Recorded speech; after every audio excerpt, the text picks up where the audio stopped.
আধুনিক হোমিওপ্যাথির জনক doctor Samuel হ্যানিম্যানের 271তম জন্মবার্ষিকী ও বিশ্ব হোমিওপ্যাথি দিবস পালিত হলো কলকাতার ভবানীপুরে।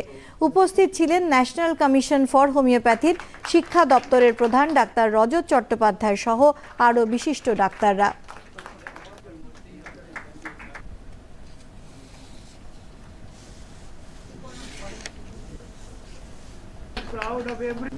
আমি এমডি ছিলাম, অবাক হবেন জানি না। হোমিওপ্যাথ ডাক্তারদের কাজ হোমিওপ্যাথিটা করা। আমাদের খুব গর্ব যে আমাদের ভেতরে এমন ছাত্র আছে, ছাত্রী আছে যারা খুব সুন্দর স্ট্যাটিস্টিক্যালি কেসটা প্রেজেন্ট করতে পারে। সেটা আগে ছিল না, এখন শুধু সুব্রনীল মুনমুন না, এরকম আরো বেশ কিছু ছেলে মেয়ে হয়ে গেছে যারা খুব সুন্দর স্ট্যাটিস্টিক্যালি প্রেজেন্ট করতে পারে। কিন্তু স্ট্যাটিস্টিক্যালি কেস প্রেজেন্ট করতে গিয়ে আর ইন্ডেক্স জার্নালে লেখা বার করতে গিয়ে যদি আমার হোমিওপ্যাথিক প্র্যাকটিসটার ব্রাইনিয়ার স্ট্রাকচার অ্যাপ্লিকেশনটাই ভুলে যায়, যে বুঝতে পারে না কোথায় আলাদা করবো, দুটোই দিয়ে দেয়, ভাবে তো একটাই কাজ করবে, দিয়ে দিই, আমি ব্রাইনিয়ার স্ট্রাকচারকে ইনক্লুড করতে পারছি না, তাহলে আমার এডুকেশনের জায়গাটা থাকে।